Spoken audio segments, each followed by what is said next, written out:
Cine con acento. Con acento. Con acento. Con acento. Con acento. Con acento. Con acento.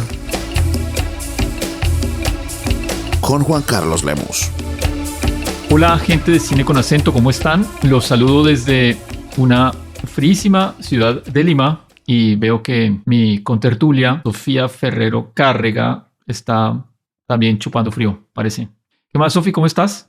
Bien, bueno, no es exactamente frío, parecemos dos señores que se encuentran en el ascensor y que no tienen nada mejor para hablar, pero agosto es muy desafiante en Argentina porque un día hace calor, otro día hace frío, la mañana hace calor, después hace frío, pero hablemos de películas.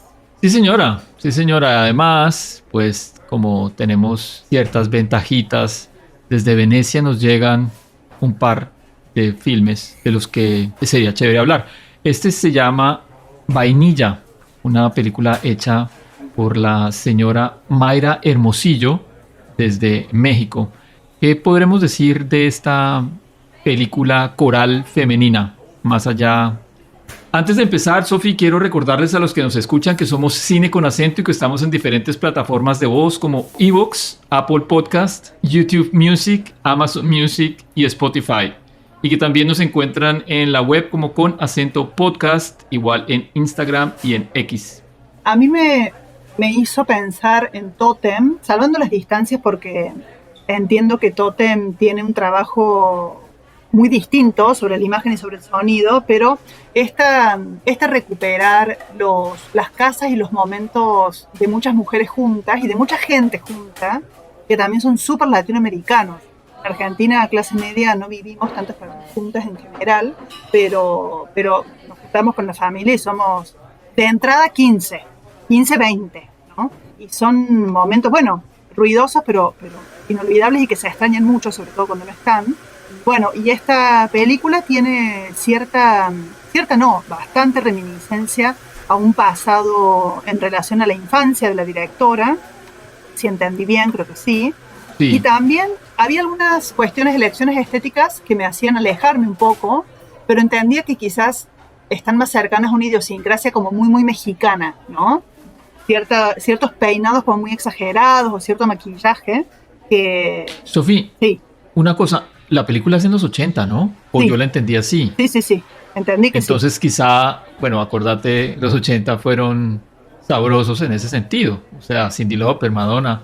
Claro, ¿cómo se llamaba esta chica, la mexicana? Yo no sé cómo habrá sido en México. Gloria Trevi. Si tengo que guiar por esta película, entiendo que también bastante extremo, pero bueno, en otros países eso justamente se veía en la pantalla.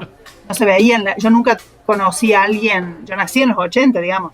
En esta época estaba en la primaria, podría tener recuerdo. Claro. Y no te recuerdo a nadie así, tan maquillada, tan pintada, tan peinada, pero bueno. Bueno, pues yo nací en los 70 y entonces crecí en los 80, me tocaron parte de esos 80 y claro, yo veía chicas que eran un poquito mayores que yo, ya con estos peinados a lo Gloria Trevi, ¿no? A lo Cyndi Lauper, sí, eso se vio en Colombia mucho, me imagino, pues, en el mundo, en últimas, pues era la moda, ¿no?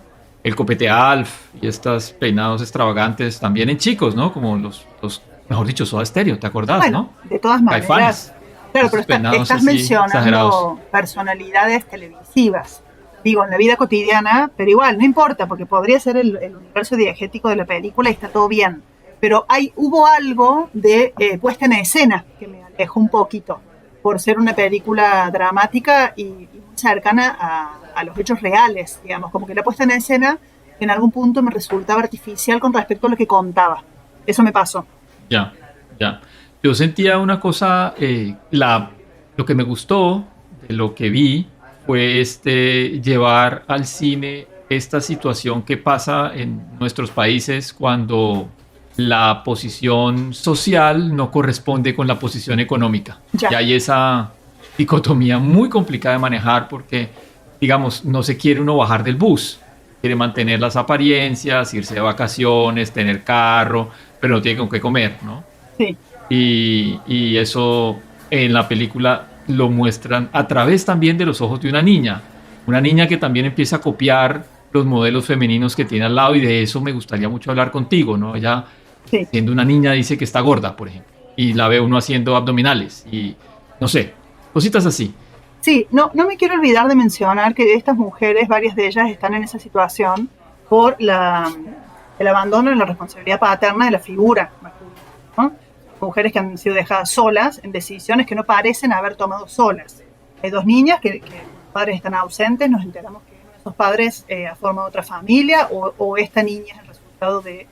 O ella es la familia B, Entiendo digamos, yo eso. no se entiende. Ella, Bien, pero bueno, son mujeres que ella es están la en familia B. Claro, no sabemos si ella es la A o la B, pero bueno, son mujeres que están en esa situación por haber sido arrinconadas desde varios lugares. Eso me gustó, la película sí se encarga de poner en contexto eso.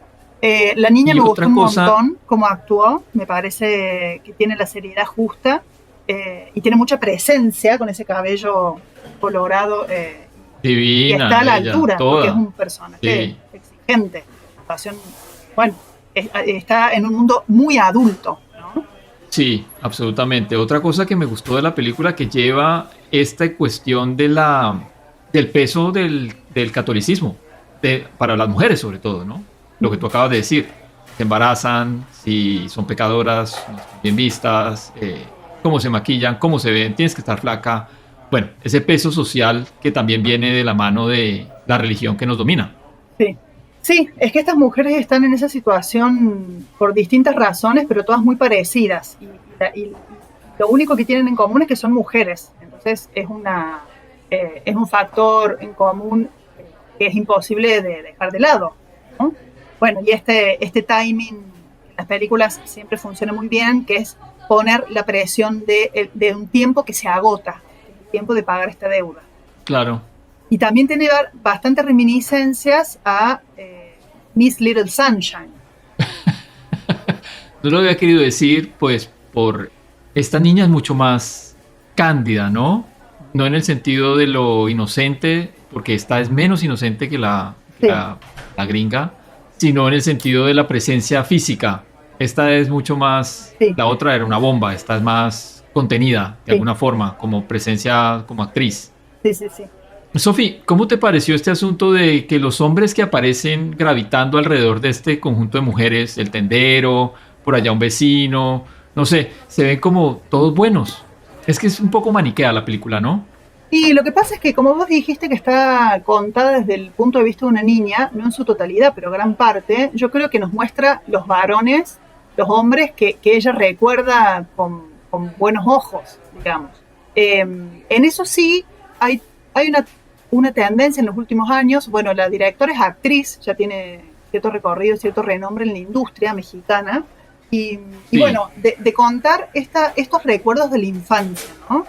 Me resulta desagradable lo que voy a decir porque yo no hice ninguna película, no escribí jamás un guión y es un trabajo muy, muy minucioso y muy ingrato porque es una parte de Y industria. valiente también, ¿no? Por supuesto, entonces, bueno, todo lo que voy a decir ahora medio que ya lo estoy invalidando con esta precaución o este disclaimer.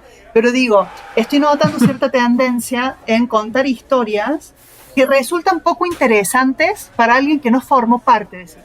Me pregunto si esta película Estoy sería, un poco de acuerdo. claro, sería más valiosa, no valiosa porque es valiosa, de nuevo hemos dicho un montón de cosas que nos han gustado mucho de la película, pero si funcionaría mejor como un corto, por ejemplo, tendría más potencia. Hay algo que ya lo dije antes, que me resulta muy literal, que se nota que es muy literal y muy cercano a hechos reales y a hechos muy concretos. Y hay una parte de cómo luce, nosotros siempre decimos en este podcast que nuestro trabajo desde la crítica, por lo menos la escuela que nos interesa seguir, es no pensar tanto en el tema, sino en la forma.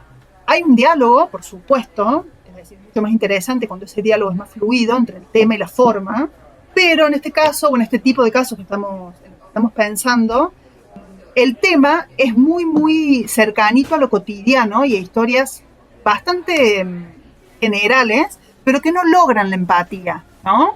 No sé si le falta De acuerdo. un vuelo quizás y que no sea tan literal y al mismo tiempo la forma que se elige para contar esa historia es un poquito artificial.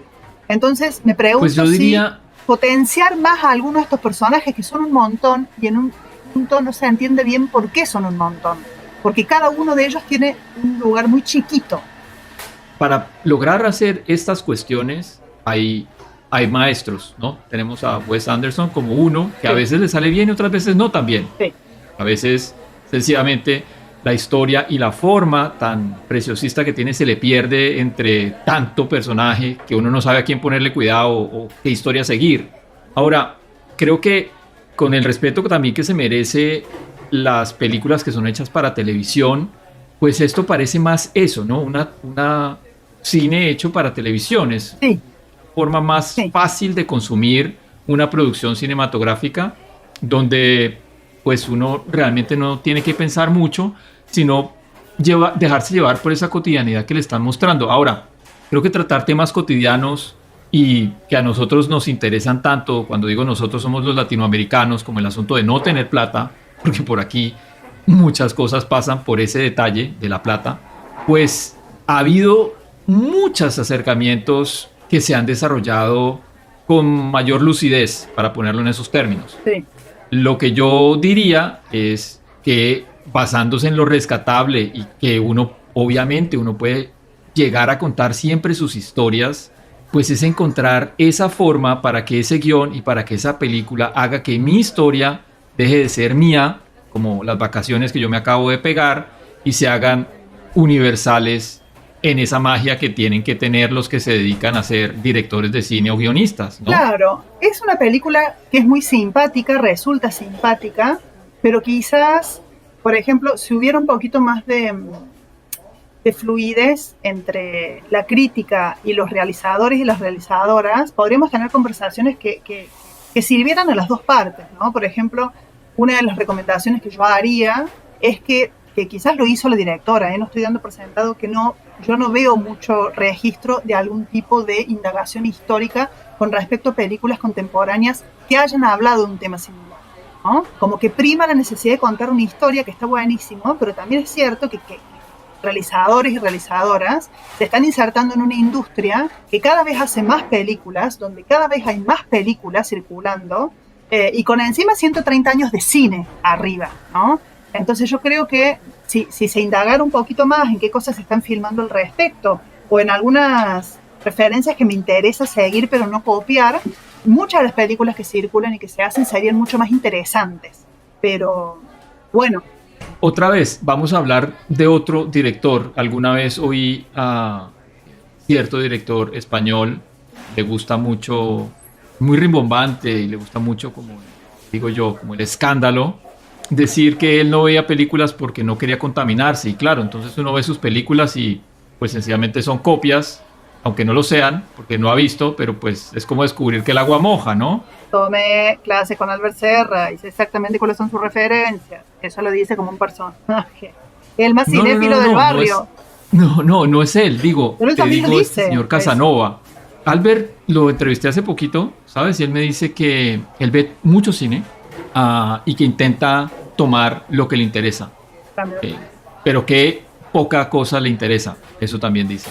Pero sí, hablo de Casanova, ¿sabes? Dice que él no ve cine porque no quiere contaminarse. Sí, Entonces digo, bueno, búscalo por ahí y si quieres ve alguna de sus películas. Tiene una ahora, está estrenándola en... la acabó de estrenar en Locarno. Y sí, mucho escándalo, mucho todo, pero sí, descubriendo que el agua moja, ¿no? Pieles. ¿La Piedad? Cosa diferente. Bueno, Pieles fue la única que yo me vi porque la estrenaron en Berlín y llegaba con ese escándalo detrás, como mucho hype, pero pues no hay nada. Entonces, volviendo a la película esta por la que nos sentamos acá, Vainilla, pues yo diría que quizás sí, ver lo que tú dices, ¿no? Hay mucha gente a la que uno se puede referir, la que tú mencionaste, tal vez, ¿no? Miss Little Sunshine. Otras películas de niños, las de Carla Simón, creo que ya ha logrado buenas cosas. Y bueno, hay otros cientos de directores y directoras que han llegado a eso. Eso. Bueno. El ladrón de bicicletas. Bueno, pero digo, ahí estamos, ¿no? En la historia del cine. Bueno, sí. No sé, es una industria bastante piadosa porque hay mucho para ver y mucho que se ha hecho. Bueno, es difícil insertarse con una película tan personal, tan atada al interés propio. Y yo digo otra cosa, Sofi, yo no sé si tú lo notaste cuando hablamos de la forma, pues la película está hecha para Netflix. Tiene los mismos colores, ¿no? Es estética Netflix. Entonces, válido. Si uno quiere hacer una película para que se la compre en Netflix y está apostándole a eso, chéverísimo. Y ojalá le vaya bien. Pero Claro. tenemos hasta ahí nosotros lo que poco más que decir, ¿no? De la película, diría yo. Sofía, entonces nos quedamos aquí con la película de Mayra Hermosillo. Y para finalizar, pues a los que llegaron hasta acá les recomiendo que nos compartan, que nos comenten y que se acuerden que estamos en otras plataformas de audio como Apple Podcast, Evox, Spotify, YouTube Music, Amazon Music y que nos encuentran en la web como Con Acento Podcast, igual en Instagram y en X. A vos, Sofi, muchísimas gracias por tus palabras y tus comentarios. Un abracito. Abrazo. Abrazo. Chao.